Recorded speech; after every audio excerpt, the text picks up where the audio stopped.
Hi, it's Mark Moppin with National Real Estate Network. Today I'm here with Frank Halsini, CPA.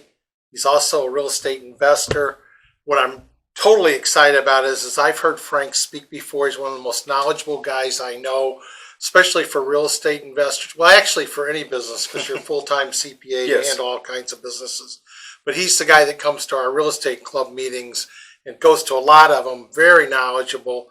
And so today we're going to kind of focus on the real estate end of it. And Frank has done an incredible job of answering any kind of questions that people have. And I know people who've used his service, so we're very lucky to have him here today.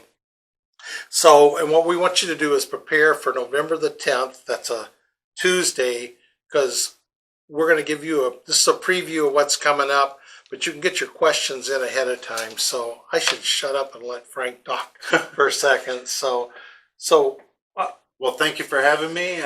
Yes, November 10th, looking forward to working with everybody and being able to present on real estate investing and cover all the different aspects. Be sure to register and send in your questions that you have so that we can incorporate those into the presentation and make sure that all your questions, we will be answering questions during the presentation, and look forward to being able to help everybody and go from there. But thank you for having me today, Mark. Yeah, no, I'm glad you're here. You know, I think for me, like, and I've ran these meetings for a long time, so like you get a brand new investor. So the main thing he wants to know is like, how do I go set my business up? And then, and from your previous meetings, you're absolutely wonderful at that because you only approach it from how to legally set your business up, but how to set it up from your accounting standpoint too. Yes. Could you talk a minute on that? Like, Yes, absolutely. Like I'm brand new and I don't know what I'm doing. Okay. So many times new investors will reach out, want to get started in their real estate investing, and lot of times they'll have different ideas what's going to work. They may have talked to a friend, and my first thing is really talk to a professional and be able to someone such as myself, and be able to develop a plan that's going to work for you, because really what works for someone such as yourself, Mark, may be a little bit different than what I need for my setup. But really being able to get your business set up, and what I mean by that is maybe there's a certain entity structure. It might be an LLC or an S corporation, or maybe just operating as a sole proprietor has different advantages and disadvantages. Sometimes it might be paperwork or compliance or legal protection, and I like to not overcomplicate it from the beginning, but also understanding treating your business like a business and really running your business as a business, which means setting up a new bank account, setting up an accounting, and what that means is your income and expenses, starting to be able to track them in some system. And I like to connect with investors. I have different investor clients that have quote unquote different accounting systems, and they really have a system that works for them that we've been able to work hand in hand in getting that developed. But not everybody needs a full-blown computerized accounting system. But then on the other side, the more experienced investor with multiple properties really needs a much better handle on their properties, because as an investor, when getting started, if you're buying new properties, you may start to get inundated in all this activity, and I've got two or three or four properties, rents coming in, I've got expenses going every which way, and I have money in and money out, and I have no idea where it went. And it's really my job to be able to work with you and help you figure that out. End of the day, keeping the most in your pocket, and really being able to put away for those rainy days. Real estate's a fun, tricky game. You have furnaces that go out, toilets that go out in the middle of the night, and you really need to be able to plan for those days. So Yeah, listen, I can talk for myself because when I first got into business, I was just a fly-by-night kind of guy, and I'd taken some courses, but I really wasn't tracking it. And we talked a little bit before we even started the video that the most successful people are the people that actually create a system, and that's what you help us set up to do. To put everything in an order and track it so you could actually see where you really are in business. And we talked about, Frank was pointing out that, you know, guy's got 3 or 4 properties, but maybe one of them isn't performing. Then it allows you to look at what your best strategy is with that property, to sell it, to whatever with it. Oh, yeah. So that's, and I know in my own business, I ended up having one of the best years I had. I should say my wife and I inside of her company, my company, but it was as a result of having systems in place. Oh, that's yes. made the difference.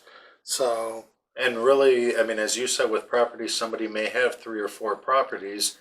You have 3 that are doing pretty well, but you start to realize that those 3 are supporting that 4th one. That 4th property may make sense to sell, and can we work together and figure out an opportunity for you to sell it?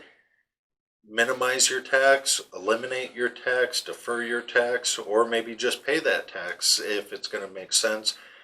Sometimes exchanging the different assets is part of the real estate game, and you just need to know which assets are going to perform better than the others. But if you don't have an accounting of it, it's really tough to know which asset's better than the other.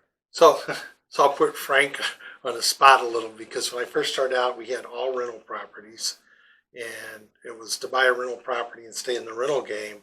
And then I got into find, fix, and flip, and then I got into wholesale. Okay. So eventually I was doing 100% wholesale, but when I was in the rentals, I had lots of protection from a tax standpoint. Yes. But things shifted on me, so like that's why you really want to talk to an accountant. So could you like address maybe just like what I did to myself?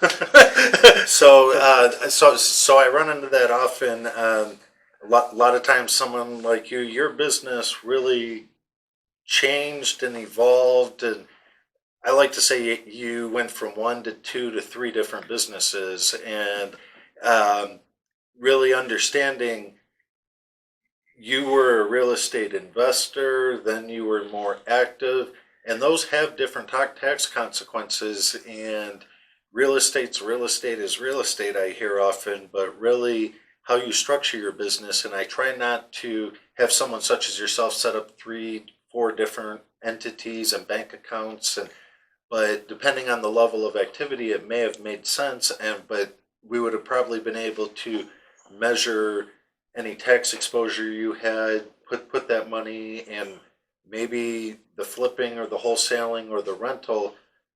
If we would have been able to identify those different divisions, essentially, just like General Motors with their different divisions, a profitable or unprofitable division might have been supporting the other, and then it sneaks up on you sometimes, and That's what it did, and you don't see it. He's very polite. He's very, very diplomatic in his approach. But I went from having tax shelter to no tax shelter. Yeah, and that was stupid. So you need to have somebody that's going to be guiding you, or at least have somebody that's going to be telling you what you need to set aside. Yes, and today. And that's what I've got, and boy, what a difference! And really, with real estate investors, that's one of the things I get often. I work with some clients once a year, and really, depending on the level of need, but really more around November or December, like to more perform a business checkup. Sometimes it's just a phone call with how's things going. Other times it's a full-blown calculation and an analysis. But I'd rather tell you around Thanksgiving or Christmas time what you're going to owe April 15th than call you on April 14th and tell you you have a bunch of money that's due tomorrow, and you're trying to move properties or refinance. Yeah. It's easy when you know, and then if I come in with a lower number on April 15th, you're happy, as opposed to calling you on April 14th for money you didn't expect. Yeah. So what we want to do is you need to get your questions lined up and get them in early. Sign up ahead of time for the event and submit some questions to us, and we'll get it set up so that that's part of the seminar.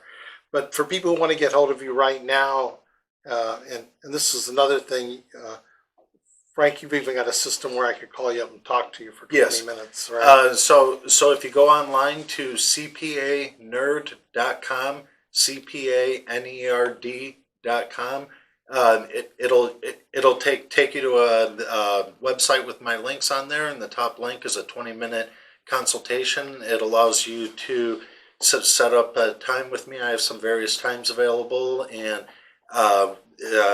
you're able to fill out a questionnaire with your name and phone number on there, and then get booked on my calendar.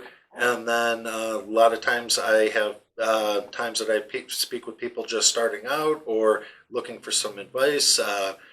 Many times looking to sell a property, don't know what their options are. If they do have any options, it's a great way to connect and see if we can work together. That's great. We'll see you at the event. See you. Thank you.